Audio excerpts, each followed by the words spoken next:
Hello दोस्तों, मैं अंकित मिश्रा आप सभी लोगों का स्वागत करता हूं अपनी इस लेटेस्ट वीडियो में। दोस्तों आज की वीडियो में बात करेंगे हम लोग जैन धर्म के प्रमुख जो प्रवर्तक हैं, 24 प्रवर्तक हैं, उनमें से कौन से जो है आपको याद करने वो सारी चीजें देखेंगे। और जैन धर्म का परिचय जो है क्या है, जैन धर्म उदय क्यों हुआ। बहुत सारे धर्म आपको देखने के मिलेंगे, बौद्ध धर्म, जैन धर्म, आजीविका जो है संप्रदाय, बहुत सारी संप्रदाय आई क्यों, उन सारी चीजों के बारे में जानकारी हम लेंगे इस वीडियो में।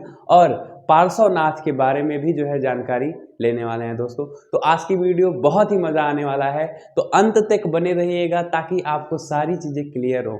दोस्तों आप सभी लोगों को पता होगा, हम लोग पढ़ रहे हैं लुसेंट जीके की महा मैराथन सीरीज, और उसमें जो है मैं एक एक टॉपिक को फ्लो चार्ट व डायग्राम से जो है समझाते हुए आ रहा हूं। तो इसके पहले वाला वीडियो अगर आपने नहीं देखा है दोस्तों, तो जाइए प्लेलिस्ट में, आपको जो है सारी वीडियो मिल जाएंगी। इसके पहले मैं 24 वीडियो डाल चुका हूं लुसेंट जीके पे, और आज का जो हमारा लेक्चर है वो 25वां लेक्चर है, यानी कि इसके पहले मैं 24 वीडियो अपलोड कर चुका हूं। तो अगर आप वीडियो को नहीं देखते आ रहे हैं तो जाइए वीडियो को देखते आइए। इसके पहले वाले वीडियो में हमने बात क्या किया था दोस्तों, अब देखिए मैं आपको एक बार रिवाइज कर देता हूं, देन मैं स्टार्ट करता हूं जैन धर्म को।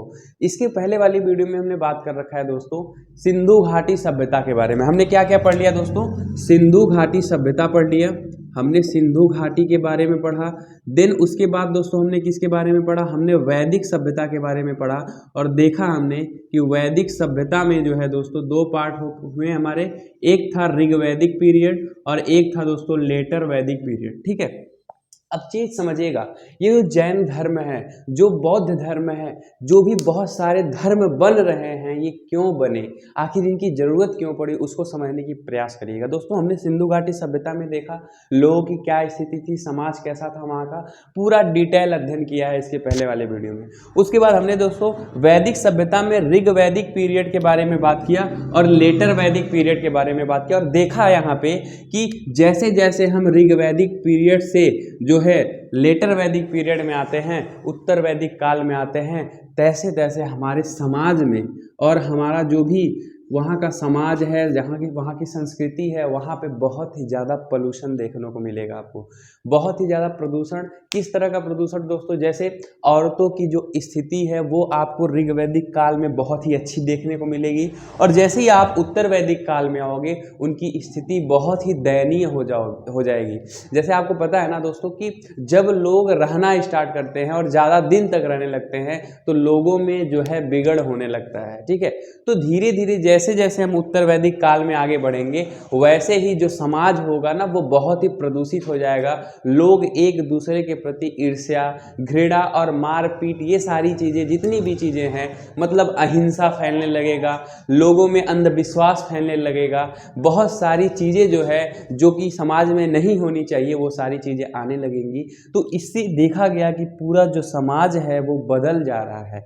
तो ऐसी स्थिति में कुछ ऐसे विद्वान आए जिन्होंने अपनी एक अलग प्रकार की संप्रदाय लेकर के आए। जैसे संप्रदाय आप पढ़ेंगे, आपका संप्रदाय में जो है, आपका संप्रदाय में जो है क्या मिलेगा, सबसे पहले बौद्ध संप्रदाय मिलेगा, बुद्धिज्म, उसके बाद जो है आपको जैन संप्रदाय मिलेगा, फिर ऐसे आजीविका संप्रदाय मिलेगा। तो बहुत सारी संप्रदाय आपको मिलेंगे, और ये संप्रदाय आगे चल करके क्या परिवर्तन कर लेती है, धर्म में परिवर्तन कर लेती है। आई होप आप समझ रहे होंगे कि मैं क्या कह रहा हूँ, मतलब इस धर्म का जन्म कैसे हुआ था। जैसे वैदिक सभ्यता के समाज में बहुत सारी प्रदूषण होने लगे, समाज वहाँ का बहुत ही ज़्यादा जो है क्या होने लगा, डिफरेंट आने लगे, लोगों में असमानताएं बनने लगी, इक्वलिटी नहीं हुआ करती थी। इसी को सुधारने के लिए अलग अलग संप्रदायों का उदय होता है, और वो संप्रदाय आगे चल के धर्म में परिवर्तन हो जाती हैं। जैसे आपका जैन धर्म भी इसी तरह से हुआ, यानी कि एक लोग सबसे पहले देखेंगे, इनके संस्थापक और प्रथम तीर्थंकर जो थे वो ऋषभ देव थे। ऋषभ देव ने देखा कि यहाँ का जो समाज है ना वो बहुत ही गंदा होता जा रहा है, और उन्होंने कहा कि भाई अब एक संप्रदाय का जो है क्या करना चाहिए, उदय करना चाहिए, जिसमें लोगों को हम शिक्षा देंगे कि भाई ये सही है, ये गलत है, आपको सही रास्ते पे चलना है, गलत रास्ते पे नहीं चलना है। तो धर्म हमें क्या सिखाता है कि हमें हमारा जो कर्म है, हमें किस रास्ते पे चलना है, कौन सा रास्ता सही है, कौन सा सा रास्ता खराब है। तो धर्म का उदय इसीलिए होता है। तो हम लोग जैन धर्म पढ़ेंगे, बौद्ध धर्म पढ़ेंगे और जितने भी धर्म हैं, ठीक है, शैव धर्म है, तमाम धर्म जो है लूसेंट जीके में जैसे ही सीक्वेंस में दिया गया है वैसे ही पढ़ेंगे दोस्तों, ठीक है। तो चलिए स्टार्ट करते हैं जैन धर्म को। जैन धर्म में सबसे पहले हम पहला पॉइंट पढ़ेंगे परिचय, यानी कि जैन धर्म का परिचय में वो चीजें आएंगी। तो जैसे जैन धर्म किसने बनाया, जैन धर्म के तीर्थकार कौन कौन हुए, अब तीर्थकार होता क्या है उसको भी मैं बताऊंगा आपको। देखिए ध्यान से, सबसे पहला लिखा है संस्थापक एवं प्रथम तीर्थकार, फाउंडर एंड फर्स्ट तीर्थंकर कौन है, ऋषभदेव है। दोस्तों तीर्थंकर एक शब्द आप समझिएगा कि तीर्थंकर किसे कहते हैं। तीर्थंकर उसे कहा जाता है जो, जैसे जैन धर्म में जो जिनकी बहुत अच्छी भूमिका थी उनको बोला गया तीर्थंकर। तीर्थंकर कोई यात्री नहीं थे, ऐसा नहीं था कि इलाहाबाद और प्रयागराज जाते थे तीर्थ करने के लिए, नहीं। तीर्थंकर एक नाम दिया गया जो जैन धर्म में जिनका बहुत ही अच्छी भूमिका थी, जो लोग जैन धर्म को बहुत आगे तक ले गए हैं, उनको जो है क्या कहा गया है, तीर्थंकर कहा गया। तो आई होप आप समझ रहे होंगे। और दोस्तों जैन धर्म में 24 तीर्थंकर हैं और 24 तीर्थंकर आपको पढ़ने हैं। उसमें से कुछ इंपॉर्टेंट है जो कि लूसेंट की बुक में आपको मिलेगा पेज नंबर 7 पे, या फिर हाँ पेज नंबर 7 पे आपको जैन धर्म के बारे में मिलेगा। उसमें जो है तीर्थंकर आपको कुछ पढ़ने हैं, 24 नहीं याद करने हैं। 24 में से कुछ तीर्थंकर जो कि लूसेंट में जो जो दिया है वही मैं आपको बताने वाला हूँ, ठीक है दोस्तों। तो आपको पता होना चाहिए कि जैन धर्म के जो तीर्थंकर की संख्या है वो 24 है। और आपसे कोई पूछ दे दोस्तों कि जैन धर्म के संस्थापक कौन है, वो कौन है, ऋषभदेव है। कौन है दोस्तों, ऋषभदेव, और उन्हें ही पहला तीर्थंकर भी बोला जाता है। तो आई होप दोस्तों आपको ये समझ में आया होगा कि किसी भी धर्म का उदय क्यों होता है और इसके पहले वाले वीडियो में हमने क्या क्या पढ़ रखा है। तो अगर वीडियो नहीं देखा है तो जाइए प्लेलिस्ट में दोस्तों और वीडियो को वॉच करिए। और अब हम बात करते हैं जैन धर्म के 24 तीर्थंकर में से कौन कौन से तीर्थंकर पढ़ने हैं और उसको कैसे जो है याद रखना है। तो चलिए आप इसका स्क्रीनशॉट लीजिए, देन हम बात करते हैं। हाँ तो दोस्तों अब हम लोग बात करते हैं कि जो जैन धर्म के 24 तीर्थकार हैं उसमें से आपको याद क्या करना है दोस्तों। तो आपके सामने लूसेंट में जो भी जो है लिस्ट बना हुआ है आपके सामने आ रहा होगा, तो ध्यान से देखिएगा दोस्तों। इसी लिस्ट को हमने क्या किया है, डिकोड करके एक ग्राफ बना दिया है ताकि आपके लिए चीज़ें आसान हो जाए, ठीक है। तो लिस्ट में आपको जो है साफ साफ लिखा हुआ मिल रहा होगा कि किस तरह से जो है रिलेट करके चीज़ों को याद करना है, ठीक है। तो चलिए हम इसको याद करते हैं, कैसे याद करेंगे समझते हैं दोस्तों। सबसे पहले दोस्तों हम देखेंगे कि जैन तीर्थकार के नाम का क्रम लिखा हुआ है और बगल में आपको प्रतीक और सिंबल लिखा हुआ है, ठीक है। तो सबसे पहला जो थे वो ऋषभदेव थे। अभी हमने थोड़ी देर पहले पढ़ा कि जो ऋषभदेव थे वो फाउंडर थे जैनिज्म के। तो ऋषभदेव को जो है उसको पहला तीर्थकार बनाया गया था। और ऋषभदेव के का जो प्रतीक था दोस्तों वो क्या था, सांड था। तो आपको याद रखना है दोस्तों कि ऋषभदेव जो है पहले तीर्थकार थे, उनका जो प्रतीक था वो क्या था, ऑक्स था या फिर सांड था। दूसरे दोस्तों थे वो अजीतनाथ थे और ये जो है दूसरे थे, इनका जो सिंबल था वो हाथी था। उसके बाद संभवनाथ थे, वो तीसरे थे, इनका जो सिंबल था दोस्तों वो हॉर्स था यानी कि घोड़ा था। आपको मैंने सारा लिख दिया दोस्तों। समपार्श्वनाथ का जो था वो 7वें थे और इनका सिंबल जो है स्वास्तिक था। तो स्वास्तिक आपको पता होगा किस तरह से बनता है, ठीक है। शांतिनाथ जो है वो 16वें तीर्थकार थे। अब देखिए दोस्तों, पहला दूसरा तीसरा इंपॉर्टेंट है, देन हम 7वां लिखे और 16वां लिखे, यानी कि 7वां और 16वां इंपॉर्टेंट है। जिस तरह से लिखा गया आपको 24 नहीं याद करने हैं, लेकिन 24 में से जितना मैंने लिखा है दोस्तों वो पूछा जाता है, ठीक है। तो आपको इसको जो है याद रखना है, एक बार इसको पढ़ लेंगे तो चीजें आपको याद हो जाएंगी, ठीक है। नमीनाथ थे, वो 21वें थे, उनका जो प्रतीक था वो नीलकमल था। अष्टिनेमी ये जो है बहुत इंपॉर्टेंट है, ऋषभदेव और अष्टिनेमी पूछा जाता है, इस पे क्वेश्चन बना हुआ भी है। तो अष्टिनेमी 22वें थे। और पार्श्वनाथ ये कौन है दोस्तों, पार्श्वनाथ, तो प पे आ की मात्रा भी रहेगी तो पार्श्वनाथ हो गए, ठीक है। पार्श्वनाथ जो है वो 23वें थे और इनका जो सिंबल था वो सर्प था और आज हम इनके बारे में बात भी करेंगे। और जो लास्ट थे दोस्तों जो कि 24वें हैं महावीर स्वामी, उनके बारे में भी हम पूरा डिटेल उनकी लाइफ के बारे में अध्ययन करेंगे। वो जो है 24वें तीर्थकार थे और उनका सिंबल जो था वो सिंह था यानी कि शेर था, लायन था। आई होप दोस्तों समझ गए होंगे। अब दोस्तों हमने यहाँ पे सर्कल कर रखा है ऋषभदेव को और अष्टिनेमी को, ये इंपॉर्टेंट है। इंपॉर्टेंट क्या है दोस्तों, आपसे क्वेश्चन पूछा जाएगा कि ऐसे कौन से 2 तीर्थकार हैं जैन धर्म के जिनका उल्लेख ऋग्वेद में मिलता है। तो ऋग्वेद में दोस्तों ऋषभ देव और अष्टिनेमी, ये जो दोनों जो तीर्थकार हैं, जो पहले तीर्थकार हैं और 22वें तीर्थकार हैं, इनका उल्लेख कहाँ मिलता है दोस्तों? ऋग्वेद में मिलता है। तो नोट में हमने करके लिखा है, और आपको जो लिस्ट अभी आई है सामने उसके नीचे भी नोट करके लिखा गया होगा, ठीक है। तो नोट करके आप देख लेंगे कि ऋषभ देव और अष्टिनेमी का उल्लेख मिलता है ऋग्वेद में। दोस्तों आपको बड़े बड़े लैंग्वेज में नहीं लिखना है, जिस तरह से हमने नोट्स बनाए हैं उसी तरह से लिखना है, और नोट्स मैं आपको प्रोवाइड कर दूंगा। देखिए दोस्तों ये मेरा नोट्स है, इसी नोट्स से मैं पढ़ा रहा हूँ, तो नोट्स आप देख पा रहे होंगे, ठीक है। नोट्स जो है मैं आपको प्रोवाइड कर दूंगा, नोट्स जो है इसी तरह से आपको सारे मिल जाएंगे, ठीक है। उसके बाद दोस्तों देखिएगा, नोट करके इसी तरह से लिखना है आपको कि जो अष्टिनेमी थे वो बहुत ही उनका करीबी संबंध था श्री कृष्ण से। आई होप समझ पा रहे होंगे कि श्री कृष्ण से जो है, आप याद रखिएगा कि अष्टिनेमी और ऋषभ देव का उल्लेख जो है ऋग्वेद में मिलता है, और अष्टिनेमी जो थे, जो कि 22वें तीर्थकार थे, उनका जो करीबी संबंध है वो श्री कृष्ण से है, ठीक है। तो आप इसको याद रखिएगा। तो 24 तीर्थकार में से जो जो इंपॉर्टेंट थे हमने लिख लिया। आई होप दोस्तों इसको पढ़ के आप एक बार याद कर लेंगे, ताकि आपको चीजें आसान हो जाएंगी। अब दोस्तों हमें बात क्या करना है? हमें बात करना है पार्श्वनाथ के जीवन के बारे में, कि पार्श्वनाथ कौन थे। ये 23वें तीर्थकार थे, और इनके बारे में सारी जानकारी लेंगे, कहाँ इनका जन्म हुआ था, सारी चीजें अभी हम पढ़ेंगे, ठीक है। उसके बाद दोस्तों हम बात करेंगे महावीर स्वामी के बारे में, और महावीर स्वामी के बारे में पूरा अध्ययन करेंगे। इसके पहले भी हमने दोस्तों एक वीडियो डाल रखा था शुरू में, जब जैन धर्म की चर्चा हुई थी, तो वहां पे महावीर स्वामी के बारे में मैंने पढ़ाया था, लेकिन मैं एक बार फिर से आपको रिवाइज करा दूंगा। जो भी चीजें बची हुई हैं वो चीजें कवर हो जाएंगी। और लूसेंट के एक एक टॉपिक, अगर आप लूसेंट की किताब नहीं लेके बैठे हैं दोस्तों, तो आप अपने साथ धोखा कर रहे हैं। आपके पास लूसेंट की बुक होनी चाहिए, और जैन धर्म में देखिए ध्यान से, जैसे जैसे लिखा है सारी चीजें आपको मिलेंगी। हो सकता है दूसरा पॉइंट 8वें पॉइंट से लिंक है, तो दूसरा पॉइंट हमने 8वें पॉइंट में लगा करके लिख दिया, ठीक है। तो चलिए बात करते हैं पार्श्वनाथ के बारे में, जो कि 23वें तीर्थकार हैं। इसका आप स्क्रीनशॉट लीजिए और बात करेंगे पार्श्वनाथ के बारे में। हाँ तो दोस्तों अब हम लोग बात करते हैं जैन धर्म के जो इम्पोर्टेंट जो है आपके तीर्थंकर हैं, जो कि 23वें तीर्थंकर हैं। उनका नाम है पार्श्वनाथ, और पार्श्वनाथ के बारे में लूसेंट में जो है मेंशन है, उनके बारे में लिखा हुआ है कि उनका जन्म कहाँ हुआ था। तो लूसेंट में जैन धर्म में सबसे पहले तो आपको इन्हीं के बारे में जो है लिखा हुआ मिलेगा, ठीक है। और जो मैंने ग्राफ बताया इसके पहले 24 तीर्थकार का, वो लूसेंट के दूसरे वाले पेज पे है। आई होप आप समझ पा रहे होंगे। आप लूसेंट की किताब अगर लेके बैठे हैं तो आपको सारी चीजें दिख रही होंगी उसमें, ठीक है।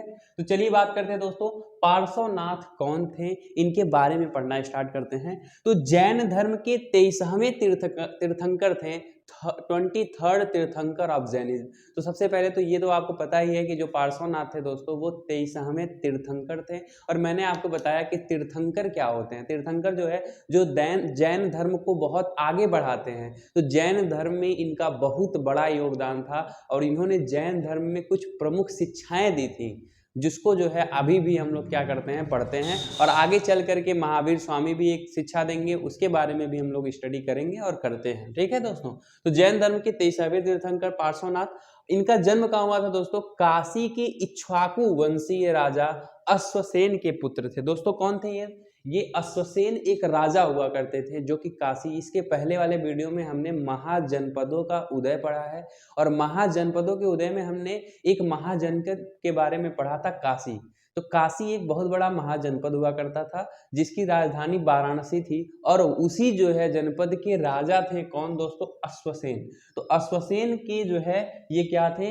पुत्र थे। कौन? पार्श्वनाथ। और ये आगे चल करके बहुत ही बड़े क्या हुए थे? सन्यासी हो गए थे दोस्तों। तो आपको पता होगा कि जो भी जो है बड़ा काम किए हैं, इसके पहले वाले हिस्ट्री में अगर आप देखेंगे कि जो भी बहुत बड़ा बड़ा काम किए हैं, वो पहले बहुत ही बड़े राजा घर में पैदा हुए हैं, और उसके बाद जो है जा करके लोगों को शिक्षा दी है। जैसे आप राम को ले लीजिए, राम भी बहुत ही बड़े जो है राजा के घर में पैदा हुए थे, जा करके घूम घूम के जो है जंगलों में शिक्षा दी। आप जो है भगवान श्री कृष्ण को ले लीजिए, वो भी बहुत बड़े राजा के घर में पैदा हुए थे, लोगों को शिक्षा दिया। आप जो है महावीर स्वामी को देखिए, जो है गौतम बुद्ध को देखिए, मतलब जितने भी लोगों का जन्म हुआ था पहले, वो क्या हुए हैं? सब बड़े घर में हुए हैं, और आप जो है इस मतलब जा करके बाद में क्या दिए हैं? शिक्षा दी है। लेकिन इस समय ऐसा कुछ नहीं होता है। इस समय जो है गरीब बच्चा भी क्या हो जा रहा है? अमीर हो जा रहा है। तो अच्छी बात है, यही समाज में होना चाहिए, कि जो गरीब लोग हैं वो जो है अमीर होना चाहिए। ठीक है, आई होप समझ पा रहे होंगे कि मैं क्या कह रहा हूँ। तो काशी जो हुआ करता था महाजनपद, उसके जो है इक्ष्वाकु वंशीय राजा अश्वसेन के पुत्र थे कौन, पार्श्वनाथ। 30 वर्ष की अवस्था में इन्होंने क्या ले लिया दोस्तों, संन्यास ले लिया। ठीक है, तो आप याद रखेंगे renunciations life at the age of 30, यानी कि जब इनकी एज 30 वर्ष की थी तभी इन्होंने क्या कर लिया, संन्यास लिया। दोस्तों अब ध्यान दीजिए, पहले के समय में जो लोग सन्यासी बन जाते थे उन्हें क्या होती थी, ज्ञान की प्राप्ति होती थी। तो जब इनको ज्ञान की प्राप्ति हुई तो ये क्या किए, लोगों को शिक्षा देना स्टार्ट किए। अब ये शिक्षा क्या क्या दे रहे हैं बच्चों को, देखिए लोगों को इन्होंने क्या शिक्षा दिया, सब 4 शिक्षाएं दिए थे दोस्तों ये। एक था अहिंसा, दूसरा था सत्य, और तीसरा अस्तेय, और चौथा था अपरिग्रह। तो ध्यान दीजिएगा, सत्य जो जो अहिंसा है दोस्तों, वो है, उसका मतलब है हिंसा न करना, मतलब किसी को मार पीट नहीं करना है। आपको क्या करना है, आपको अहिंसा पूर्वक जीना है, किसी को मारना नहीं है, झगड़ा लड़ाई नहीं करना है। वो महात्मा गांधी जी जो है फॉलो करते थे कि एक थप्पड़ मारो गाल पे और दूसरा थप्पड़ भी क्या कर दो, गाल पे दे दो। तो ये कहीं ना कहीं थोड़ा बहुत तो गलत है ही। तो बिल्कुल जो है अहिंसा नहीं हो सकता है भाई, कोई अत्याचार करेगा तो उस पर जो है मतलब स्ट्राइक तो होगा ही। ठीक है, तो अहिंसा इन्होंने कहा कि भाई हिंसा मत करिए, आप लोग अहिंसा पे क्या करिए, ध्यान दीजिए। तो हिंसा नहीं करना है। सत्य बताया इन्होंने कि सत्य बोलिए, सत्य, सदा सत्य बोलना चाहिए हमें, नॉन लाइंग। तो इसके बारे में भी जो है ये जानकारी देते थे, इनकी शिक्षाएं थी। और जो तीसरा है वो अस्तेय है, यानी कि चोरी नहीं करना चाहिए। अगर आप चोरी कर रहे हैं तो आप बहुत बड़ा गलत काम कर रहे हैं। तो इन्होंने कहा कि चोरी भी हमें नहीं करना चाहिए, हमें अस्तेय होना चाहिए, नॉन लाइंग होना चाहिए। ठीक है, नॉन स्टीलिंग होना चाहिए। आई होप समझ रहे हैं, इंग्लिश और हिंदी बाइलिंगुअल दोनों लैंग्वेज में लिखा हूं मैं।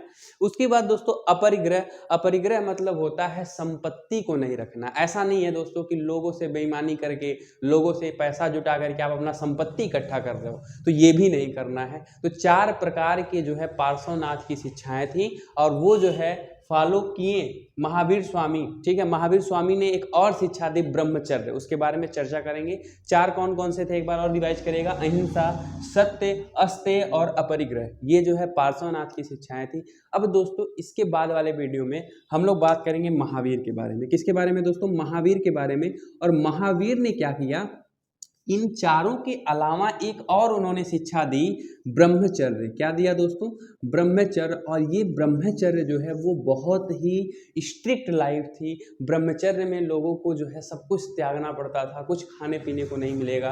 आप अपने शरीर को बिना कुछ खाए पिए क्या कर दीजिए, त्याग कर दीजिए, अगर आपको मोक्ष की प्राप्ति करनी है। तो बहुत ही अमेजिंग स्टोरी है दोस्तों महावीर स्वामी के बारे में। महावीर स्वामी का जन्म कैसे हुआ, महावीर स्वामी ने जो है कैसे जो है लोगों को शिक्षा दी, कैसे उनको ज्ञान की प्राप्ति हुई, सारी चीज़ें हम इसके बाद वाले वीडियो में बात करेंगे दोस्तों। उसके बाद अगर देखा जाए तो 4 शिक्षाएं इनकी और एक शिक्षा उनकी मिल करके आपको बोला जाता है कि जो जैन धर्म के पंचव्रत हैं, क्या बोला जाता है दोस्तों, पंचव्रत नाम से जो है ये प्रसिद्ध हैं। तो पंचव्रत में 5 शिक्षाएं हैं, अहिंसा, सत्य, अस्तेय और अपरिग्रह पार्श्वनाथ का है, और एक ब्रह्मचर्य जुड़ करके क्या बनाता है, पंचव्रत बनाता है, जो कि जैन धर्म का है। तो आई होप दोस्तों आज जैन धर्म का परिचय था, जैन धर्म का इंट्रोडक्शन था। जैन धर्म में 24 तीर्थंकर हैं, उसके बारे में हमने स्टडी किया और देखा पार्श्वनाथ के बारे में कि पार्श्वनाथ की लाइफ कैसी है। और कल की वीडियो में दोस्तों बहुत ही मजा आएगा, महावीर स्वामी के बारे में हम देखेंगे।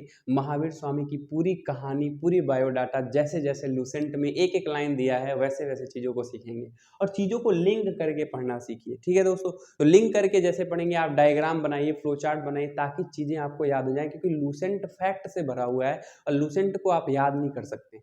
लूसेंट को समझ करके और जो है फ्लो चार्ट डायग्राम की हेल्प से ही आप समझ सकते हैं। ठीक है दोस्तों, तो आज की वीडियो कैसी लगी जरूर बताइएगा। अगर अच्छी लगी होगी तो लाइक करिएगा, शेयर कीजिएगा अपने दोस्तों के साथ, ताकि वो भी जो है लूसेंट का कीड़ा बन सके और लूसेंट की सारी जानकारी वो ले सके।